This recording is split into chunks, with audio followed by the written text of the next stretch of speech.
I have a plan, and let me show you how important that is. Start early. That's what's key here. So in our software, we have our retirement calculator. That's how big a difference compounding interest is. So guys, there's a book that I love called The Psychology of Money by Morgan Housel. I've reached out to Morgan Housel several times to get him on the show, and we've never heard back. So if anybody knows him, please reach out. One of the things I love in the book is he doesn't try to reiterate crushing investment returns. He's not trying to tell you become Warren Buffett, which I love. He's just sitting there saying, listen, the future is unknown, and your job is to be conservative. He says in the book, I believe, that he makes all of his retirement plans based on a 7% return. If he gets better returns, great. Awesome. Yeah. Because his goal is to be more conservative. But he says the one thing that's really, really, really important that I want to stress to everybody out there. So the one thing I love that he talks about is what's the most important thing when it comes to saving? Starting early, having time on your side. Exactly. So in our software, we have our retirement calculator. Now, the reason I created this was, it was amazing to me that when I met with people who were older and started to show them the powers of compound interest and how money grows slowly and then all of a sudden skyrockets. The most common comment I got was, I wish I'd learned this in high school. Yeah, so it's funny. When I would go to high schools, to get the kids, I'd have a compound interest calculator. And that's the very first thing I would do, day one, minute one. I'd be like, hey, my name's Mo, watch this. Yeah. And it grabs their attention. Because what you're trying to do is compound interest, as Einstein calls it, the eighth wonder of the world. I don't know if he actually said that or it was attached to him. It builds on itself. You create interest on your own interest. So as your money grows, it's making more on itself. And that's what's especially key for long term. The longer you wait, the worse it is. There's many studies, I can do the math for you, where if you save $10,000 a year from 22 to 32 and stop, versus save like $30,000 a year from 32 to the rest of your life, it ends up being, or the same amount of money for 30 more years, it ends up being less money because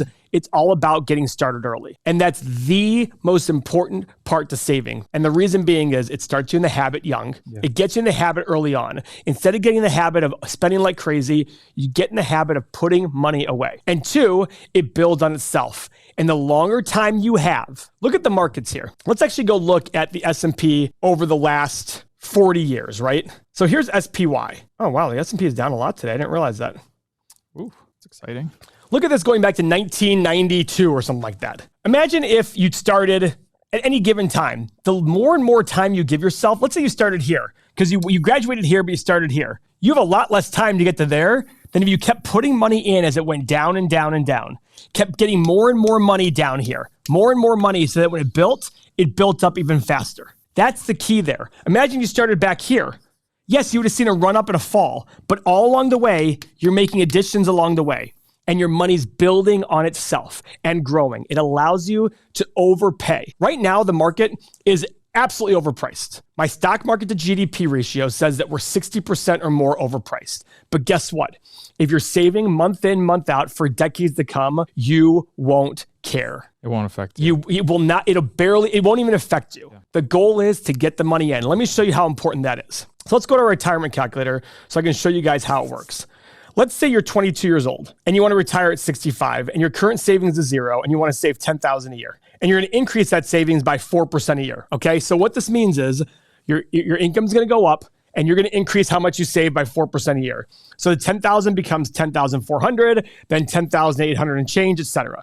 And let's say along the way, you go to the S&P, and since the start of the S&P, the returns have been about 9.9%, including dividends. Let's call it 9% because just want to be a little conservative.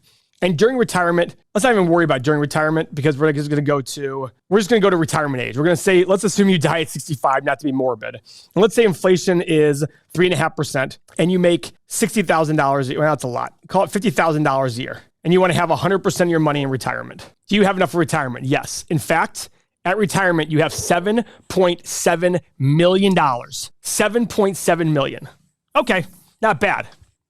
Really good. Saving $10,000 a year growing. Let's say you wait to 30 to start.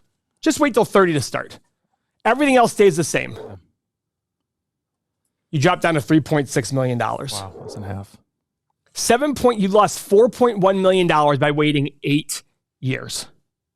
Which means if you started at 22 and went to 30 and then stopped, you'd have more money than if you started at 30 and went to 65. Because of compounding interest. Because of compounding interest, right? Yep. Think about that. You had 7.7 if you started at 22. You had 3.6 if you started at 30. The difference in those 8 years was $4.1 million, more than you would have had just waiting at 30. That's how big a difference compounding interest is. Now, let's sit there and look at it this way. Let's say you screw up and the returns aren't 9%. Let's just say you're not very good at investing.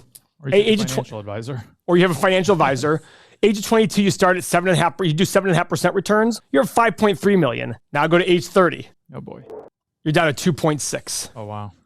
It's a huge difference. So what does that mean? Well, it means start early. Now, if you've watched this channel, you see me talking about how overpriced the market is. And it absolutely, in my belief, is overpriced. Is there a way it can grow into that value? It would take a lot, but of course it can. So you might sit there and say, well, Paul, if it's overpriced, why should I invest? Because we never know what was going to happen and when. And if you don't want to get in the guessing game. You want to get in the game of saving. Yes, and being certain and just doing it. Just doing it. Getting in a habit and just doing it. You hear me now talking about stocks. I used to be 100% ETFs. Mo, weren't you? Yeah. 100% ETFs. I was like, listen, I'm probably not going to beat the market with my process. I might as well invest in ETFs. And I just did that month in, month out, and it worked out great. And as time went on, I started to figure out, wait, I can understand financial statements a lot better. Even still, my retirement accounts, I just throw them in ETFs. Absolutely. Just let them go. Absolutely. I have my retirement, my 401k and IRAs, we're all in ETFs. Yep, not playing with those. Yeah, why do I care? Just like, listen, put it in there. It's going to grow. Yeah, it's going to grow, and I'm fine with that. Now, my individual money, I put in individual stocks, but I had a better process, but more importantly, a better mindset and emotion. And that's what's key here. What's key here is when stocks do go down a lot, because look at the market today. When stocks do go down a lot, let's see the S&P 500. Let's go all time. When stocks are down in these big chunks, and you feel like the world is falling apart, you need to be able to say, nope, I have a plan. And I know that over long periods of time, stocks will probably go like this because the U.S. economy is growing. I'm very, very optimistic on the worldwide and U.S. economy over the next 30 or 40 years. All this other baloney about what's going on here, guys, it's all... Day to day. You know, we've seen, I'm 41 years old. What's happened since I was born? Presidential assassination attempts, terrorist attacks, how many wars, all these things have happened. And guess what's happened to the world economy and the U.S. economy? Right up. Inflation, financial crisis, dot-com bubble, all these things. And guess what happens? It just keeps going up. Yeah. Just like it happens in your life. Every day you're going to have ups and downs.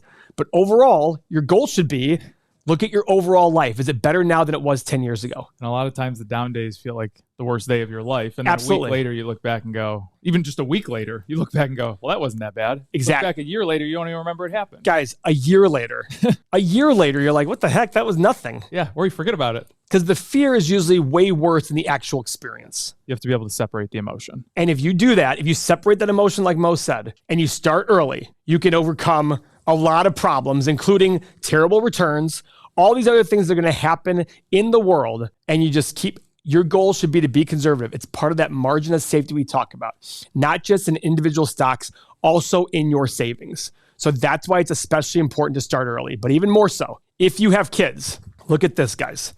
If your kids are 12, take them to 65, current savings are 0. Guys, figure out a way to get them to save $2,000 a year. What my father always did that I loved was, hey, if you guys save X, I'll match it. Tell your kids, save $1,000, I'll match the 1,000. Increase the savings by 5% a year. Get annualized returns of 9%. Let's not worry about retirement. Let's just have it go to 65, 3.5% inflation. Doesn't matter what the, really doesn't matter what the income is, but what will you have in retirement saving starting at age of 12, saving $2,000 a year? You just gave your kids $4.5 million of habits. $2,000 a year for 50 years became $4.5 million. Why? Because you started early. And guys, if you want this for yourself, this is on our software. This is a tool that's on our software. That's all Paul's using right there. And the reason this one's so much better... Customize it for yourself. Customize it for your kids. Yep. And the reason this is so much better is we take into consideration how long you're going to live. Because most retirement calculators sit there and say, hey, you have $4.5 million, you're good. That sounds like a lot of money. Well, if you're going to live 35 years and spend a ton... Right. It's not so much money. You know what else is a great thing is, do you have enough for retirement? Yes or no? A lot of things don't say that. I know you just said that, but it just gives you a definite answer. And when it's wrong, it says, no, you need to save X amount more. Yep. Make your assumptions, put it in there. That's the key to this. So this makes sense and it's resonating. Check out everythingmoney.com. Check out the software. It's less than a cup of coffee a day. Thanks very much, guys.